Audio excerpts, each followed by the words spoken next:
Hello and welcome to our special COVID-19 update program. I am Ladi Akeredoluale. Here are the highlights for this hour. Federal government says states are legally allowed to defer in non-pharmaceutical interventions to contain COVID-19. Foreign Minister Jeffrey Onyema hints at pause in evacuation of Nigerians abroad owing to logistic challenges. And WHO says countries unlocking should do so slowly and steadily.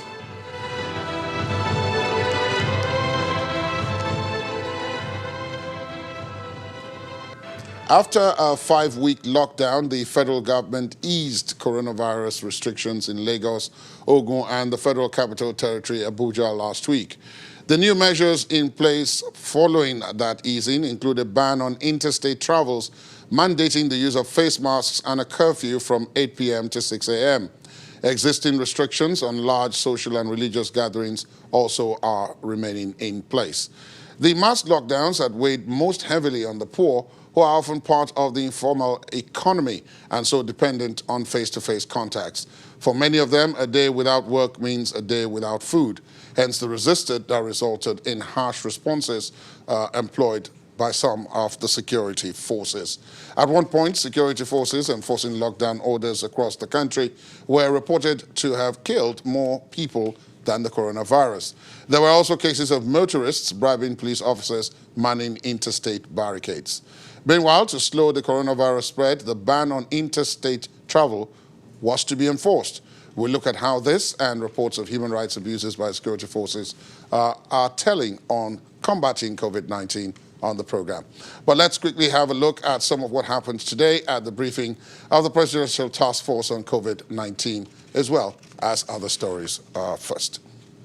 The federal government has again confirmed that states are at liberty to adjust the non-pharmaceutical interventions on COVID-19. This clarification is coming from the Secretary to the Government of the Federation, Boss Mustafa, in the wake of comments about various state responses to the lockdown exercise of state powers. The SGF spoke at the daily Presidential Task Force briefing in Abuja. What you see happening across the state are just strategies of implementation of the non-pharmaceutical initiatives or interventions. But as far as the response against COVID-19 is concerned, is one, and he has outlined the fundamentals. But Mr. President was also mindful in his speech to say that states can put in place processes that are peculiar to them with a caveat. It must be within alignment with the framework that has been provided. So the applications in different states in terms of the non-pharmaceutical interventions differ. And that's what you saw reflected across the country over the weekend. With regards to the Madagascar syrup, I've received instructions from Mr. President to make arrangements to freight it home with a clear instruction that I should subject it to the validation process similar to what would happen to any other medicine or syrup or vaccine that is discovered or created internally. So it will be subjected to the same process before it is put into any form of use. As reactions continue to trail the infectious diseases bill in the House of Representatives, the Speaker, Femi Gbajabiamila, is assuring that transparency and accountability will be upheld during the public hearing. During a meeting with members of civil society organizations at the National Assembly, the Speaker said the lower chamber is open to contributions from the public. He promised that the bill will be passed by the House and it will be an aggregate of the submissions of Nigerians. Mr. Gbajabiamila also says the House of Representatives will step up its oversight responsibility on the federal government's palliatives for vulnerable Nigerians during the period. And the federal government says it might be putting a pause to the evacuation of Nigerians from countries of the world owing to logistics. Foreign Affairs Minister Jeffrey Onyama explains that for now, the team would concentrate more on those already within the country. Over 600 evacuees in various accommodation in Lagos and in Abuja. And we're reaching, as I understand from our medical people, a saturation point, the maximum we can really cope with and be able to deliver adequately and professionally the services and the care that we're supposed to. So this will mean that we will be staggering our flights in evacuating Nigerians and making sure that we deal with the ones that we have in place before bringing back others.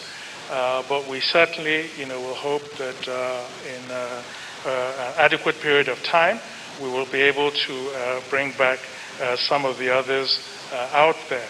And there are many still out there.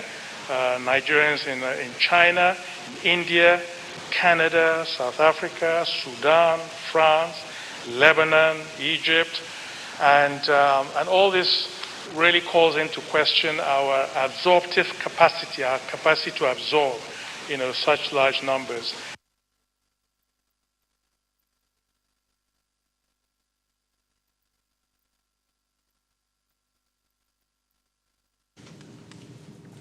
Operatives of the Ogun State Traffic Compliance and Enforcement Agency say they have intercepted a truck loaded with about 30 almergeri at the Jojo area of Ado Odota local government area of Ogun State.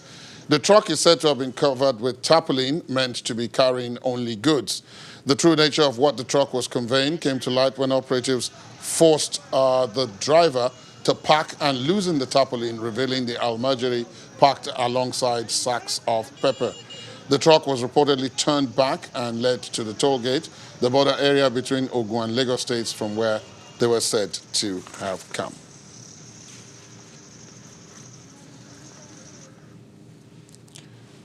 Let's go now to the Ogudu area of Lagos, where our correspondent Olu Phillips joins us. Olu, good evening. Trust you're keeping safe out there at this time. You're in the Ogudu area of Lagos. What can you tell us about the situation? The curfew is officially on, but there's still quite a bit of traffic in the background.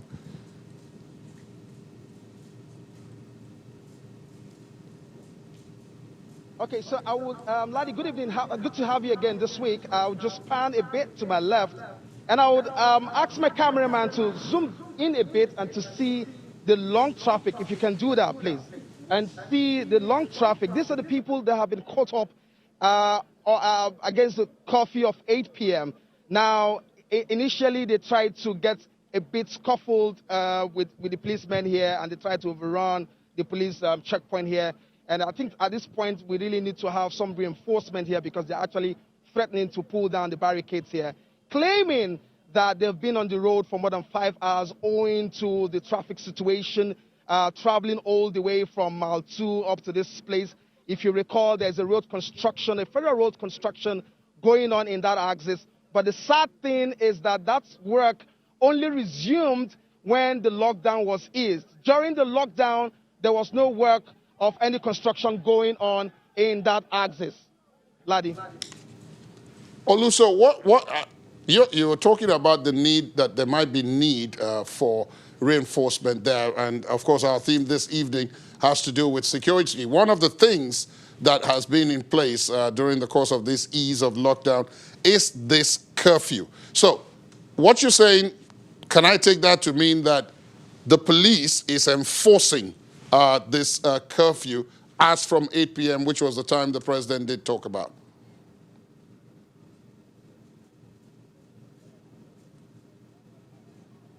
Laddie, we will always stand on the part of truth, rather. And when we arrived here, we met some of the transporters and some of the vehicle owners trying to negotiate with the police because we got here after 8 p.m.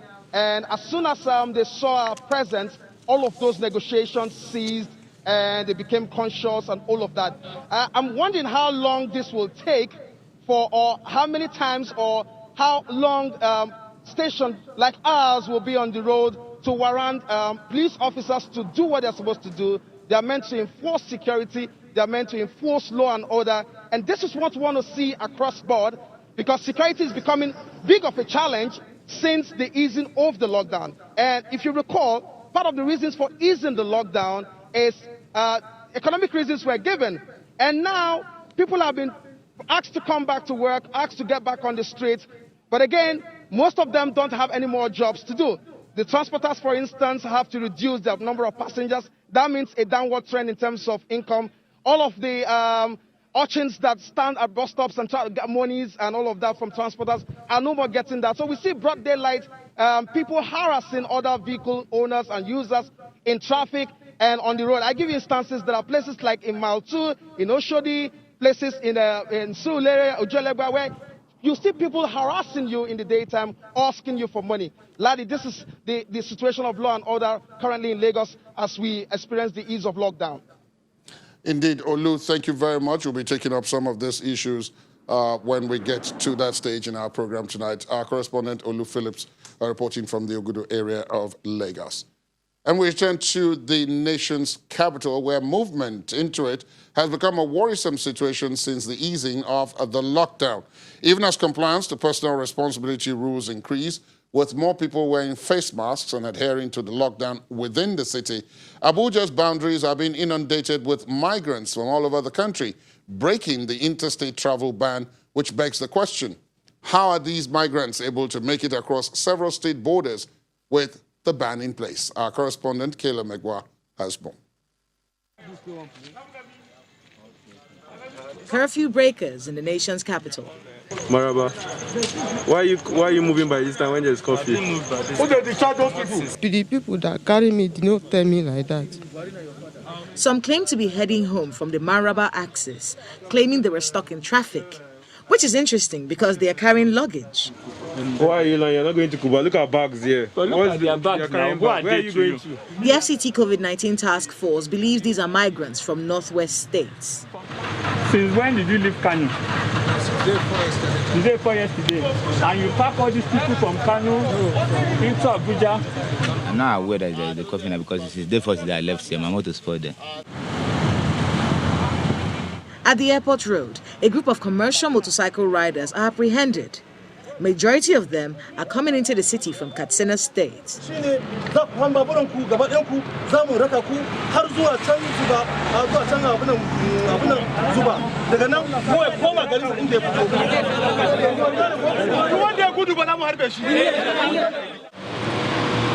Another vehicle from Katsina to Abuja.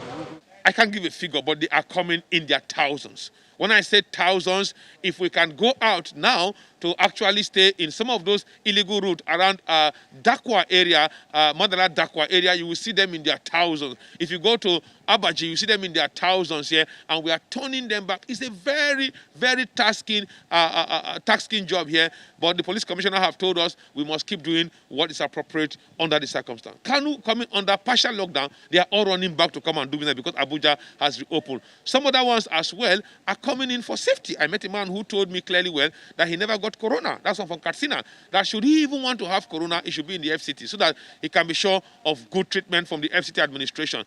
The ones from the southwest, some of them are coming in for business. Some other ones as well are just migrating. How are these migrants moving past several state boundaries with the interstate travel ban in place? That's the question the many security agencies manning the state borders across the country have to answer.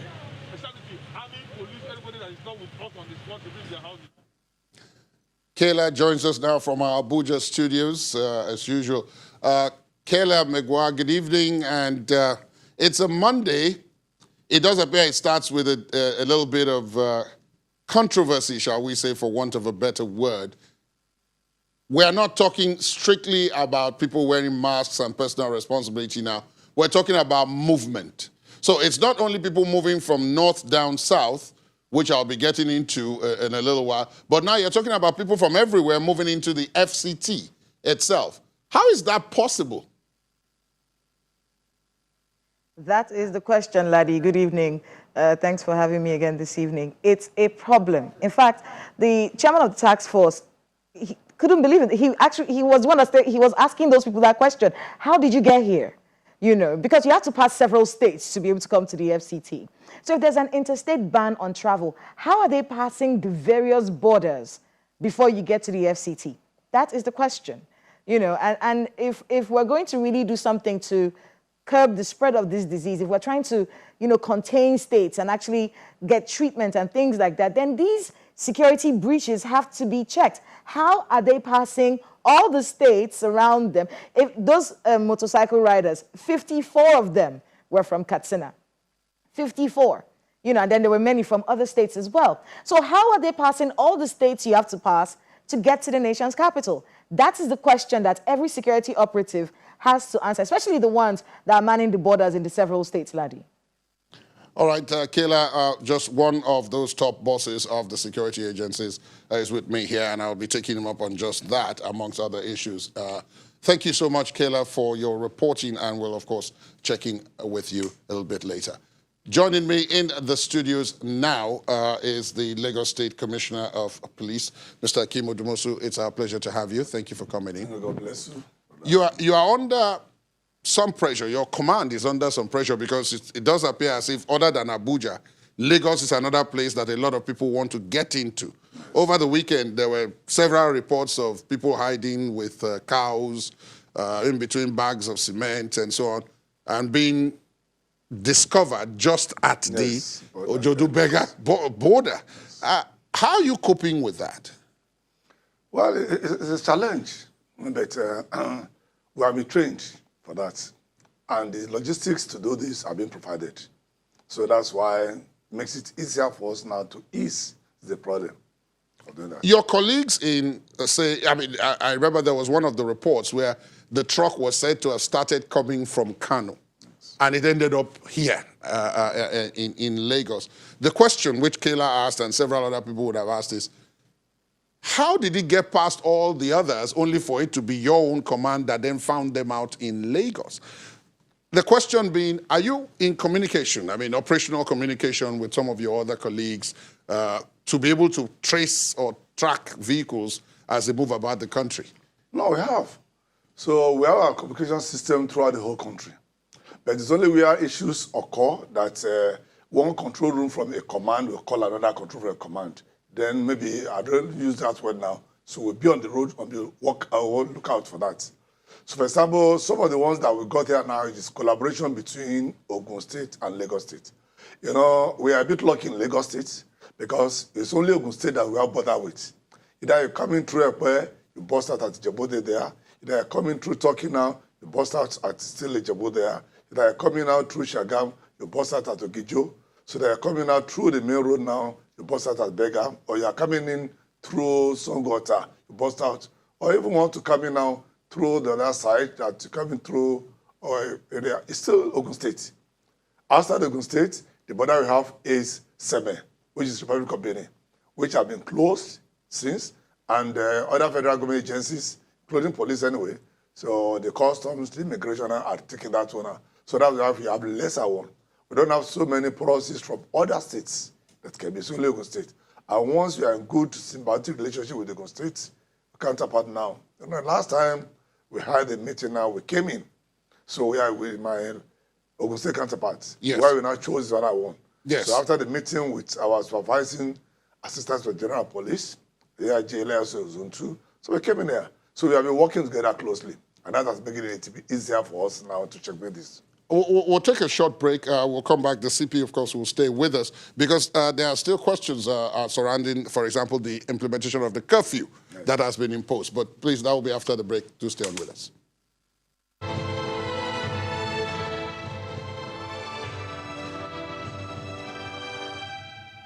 Thanks for staying tuned. Before we took the break, we were talking to the Commissioner of Police in Lagos State, Mr. Akim Odumosu. Thank you so much for staying tuned. Moving to the curfew now, because that's the second leg of the general enforcement. And that seems to, I mean, we just heard from Olu Phillips in the Ogudu area. A lot of people are, shall we say, trapped there because, and a lot of them claim that they are coming from various places which are a bit far and that they got caught in traffic and 8 o'clock met them there. How did you give your officers, for example, discretion in how to do this? We all know what the traffic situation is in Lagos, traditionally. But given the curfew situation, how are you managing that? The initial challenge you have in the curfew is that, you know, since the advent of the current civilian administration in 1999, so this is the first time in the Nigerian history where it's going to be a general curfew across the country. And most of the youths that were given birth to after that 1999, they didn't even know what curfew is all about. So there are less, maybe some one other or two states, some part of the country where the security exigencies were granted, curfew being imposed. But the general curfew is not as been. So many just see it as a general lockdown restriction. So not knowing that curfew is complete cessation of movement, both vehicular and so pedestrian movements, except those that are on essential services, like the media, so like the security agencies, like those in the petroleum industry, so like those in the telecommunication industry, maybe those working in the port authority, so and the medicals. Right. So those are the ones that are. But because of that and the peculiar nature of Lagos, traffic-wise, being a mega city, so we have that.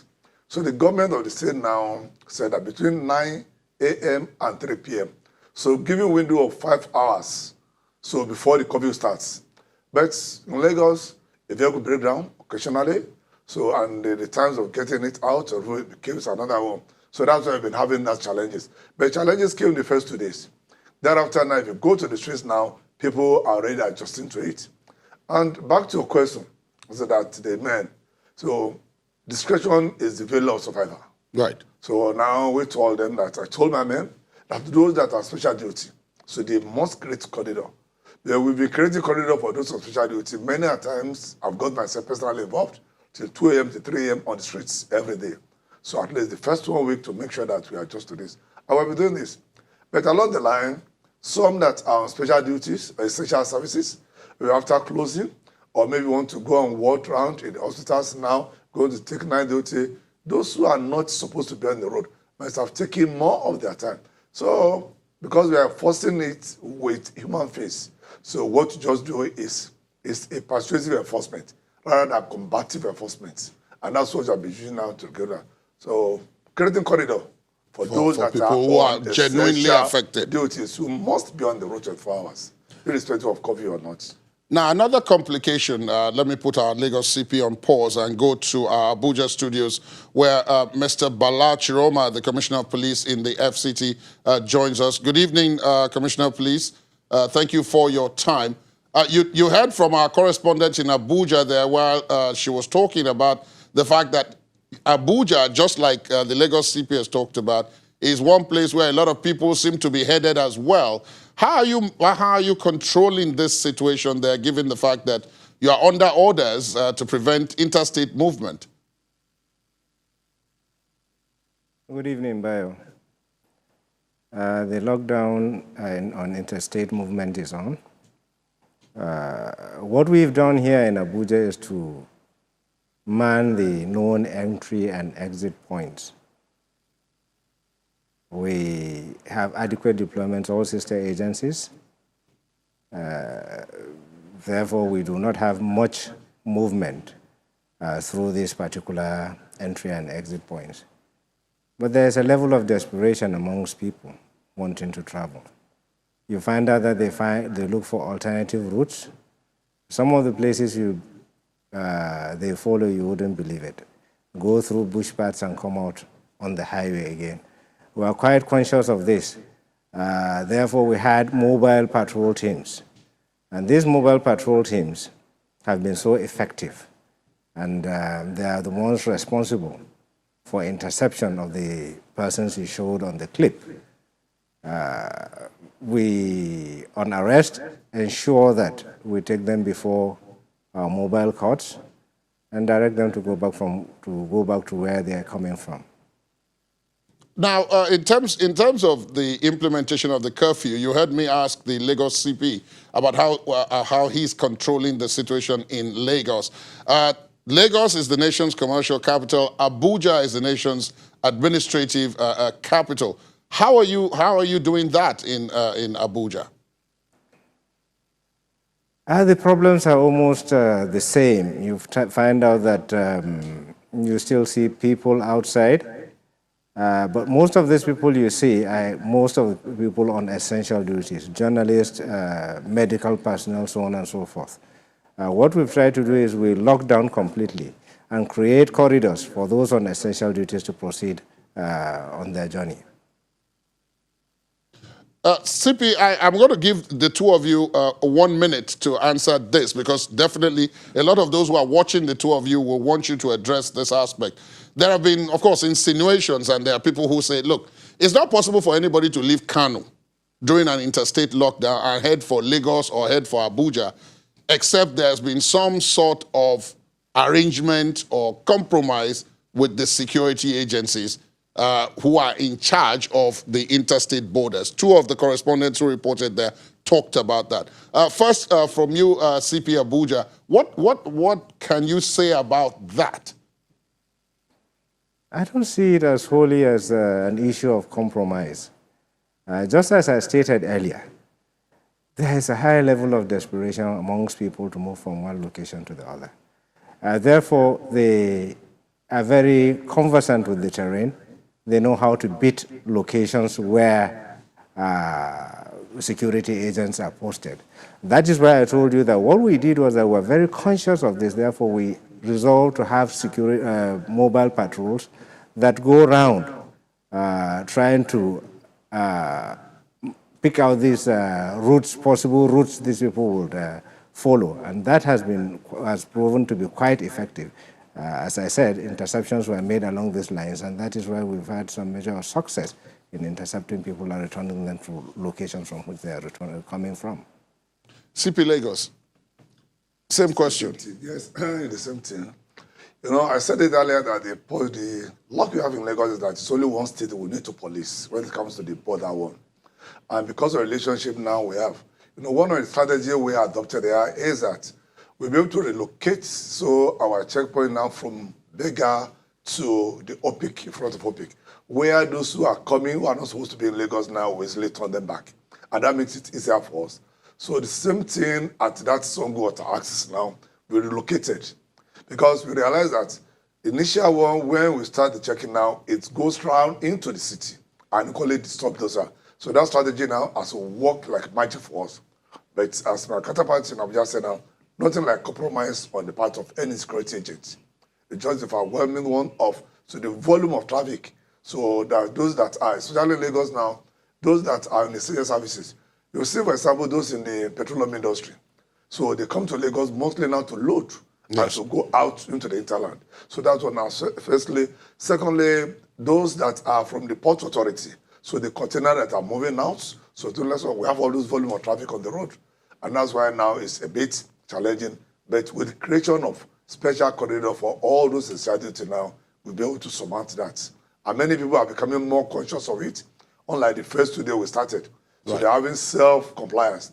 Not like the issue of masks now. If you go to the streets now, almost 70% compliance with masks, self-compliance. People are just doing that. So as time goes on now, the whole people now will have to adjust. And luckily too, some companies too have been adjusting their closing time. So that's putting the traffic situation in mind. In mind, and people are going. So the first 2 days that have the long queue for this has eased out. And by 7 o'clock now, even these roads are almost getting dry. It's getting empty, sorry. Because people are conscious and they're moving out, so out of the CP Abuja, I need to ask you this. Occasionally, you come across amongst your officers and men, you come across the odd person who is, to use the phrase, overzealous. They have the instructions, but they go beyond what they have been asked to do. And that sometimes leads to the issue of human rights and the possible abuse of human rights. Reports have been made of this, especially during the lockdown and even in the post-down period. What would be your comment on that? Well, my comment on that is that we've opened up a channel of communication where perceived abuses are immediately reported and immediately action is taken. And this has proved to be quite successful. Our lines are open. People contact us. Where they have challenges, we go into the matters and see that they are resolved. Thank you. Okay, I've just completely run out of time, but CP Lagos, 30 seconds, the same question. The issue of human rights abuses and the occasional overzealousness. We have our channels of communication. We have our channels of discipline, our area members now, because the bedrock of this force is discipline. And we don't overlook any unprofessional acts from any of the members. And that's what we use now to let members of the public know that we are public servants and we have to make sure that we don't tramp on their fundamental human rights. But where one or two of our members are going to do that one now, the instant laws for discipline are instantly applied to serve as deterrents to others. Let me say a very big thank you to the two commissioners of police here in Lagos, Commissioner of Police Akim Odumoso, and in our Abuja studios, Commissioner of Police Bala Chiroma. Thank you both, gentlemen, for coming on and taking out the time to be with us this evening. Thank you very much. Thank you very much. You're welcome. Let's look at the figures from the Nigeria Center for Disease Control, the NCDC.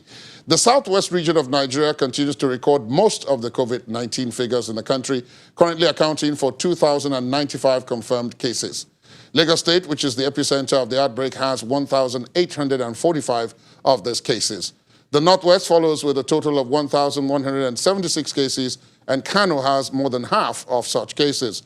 The northeast has a total of 523 confirmed cases, and Borno State tops the list with 185. The 356 confirmed cases in the FCT is the highest in the north central region of the country, which has a total of 442 COVID-19 cases. The south-south has a total of 140, and 79 of these cases are in Edo.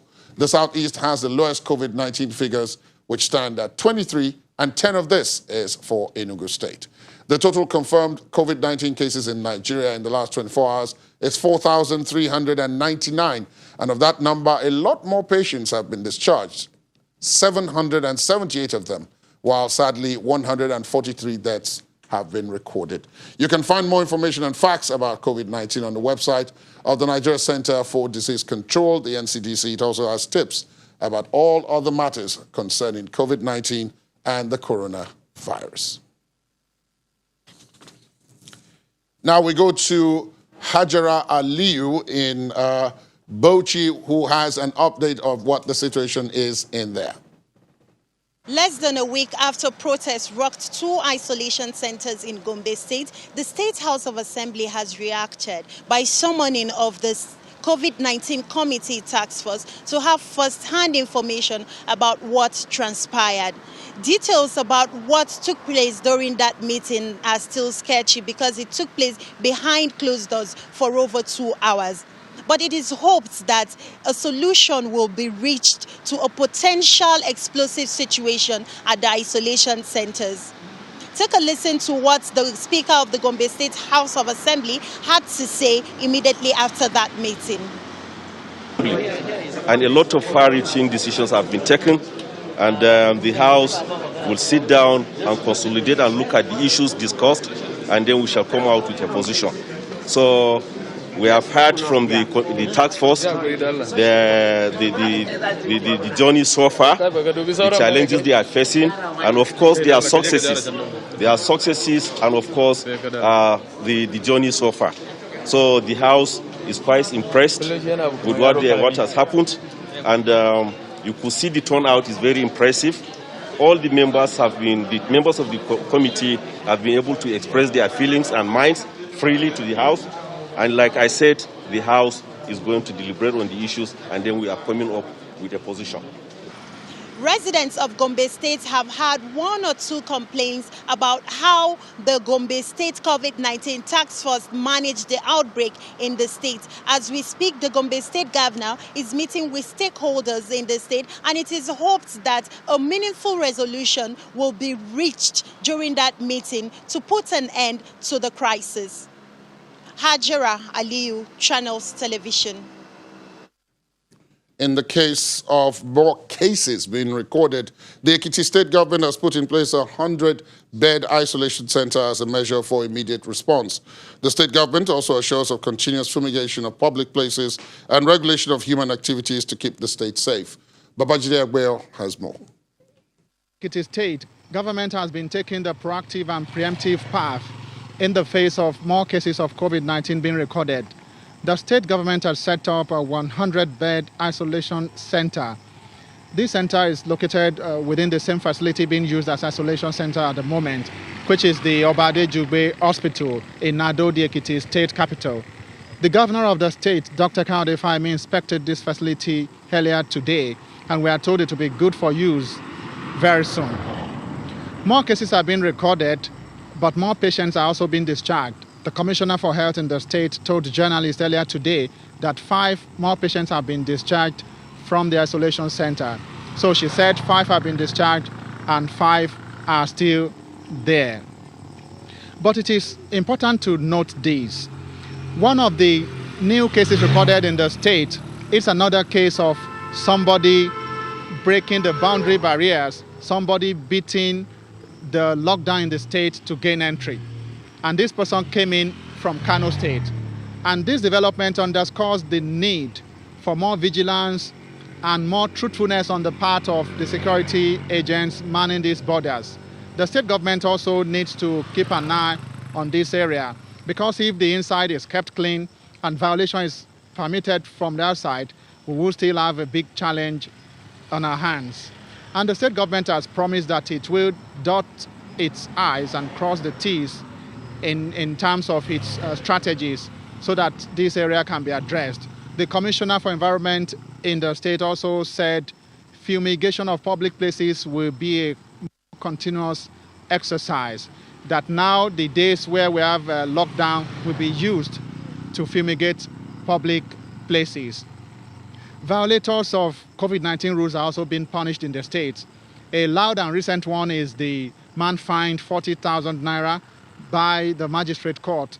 He was fined for not wearing a face mask. And maybe if such stringent measures are taken, people will digest the fact that rules are meant to be obeyed and that these rules are set for the good of all, after all.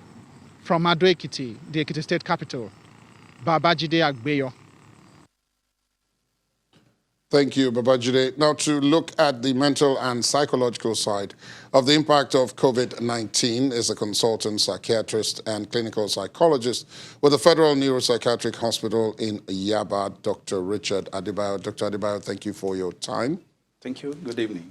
Today, we focused on security. And the other side of security is that when people feel nervous or they are not really confident about what is going on, that has its impact. What can you say has happened since we were slammed with this COVID-19 pandemic in terms of the mental and psychological state of people? Well, I would say it all started early this year. And the notion we usually have in this part of the world is that, oh, it's happening in Europe and other places, it can reach us. But all of a sudden, we discovered that we are in the midst of it. So nobody prepared for this. And then initially, there's this issue of unbelief when the figures are coming. Even up to now, some people are still in denial that no, na lie. It's not like that. But the reality is here now that we are enmeshed in this. We are part of the pandemic. So there's a lot of fear, anxiety, apprehension in the midst of our people. A lot of people are worried. Not only those who have been diagnosed with coronavirus, even the people going for testing, the fear of, I don't know what the outcome will be like. At the end of this, Is it straight to isolation center? Okay, if you go to isolation center, what is the chance that you will come back alive? These are the reality that people are passing through now. So there's a lot of fear. There's a lot of apprehension. There's a lot of anxiety going on in the whole country. I'm going to put you on pause, Dr. Adebayo. We need to take a second break at this point. When we come back, I'll please hold that thought. I'll allow you to continue when we come back. Please stay on with us.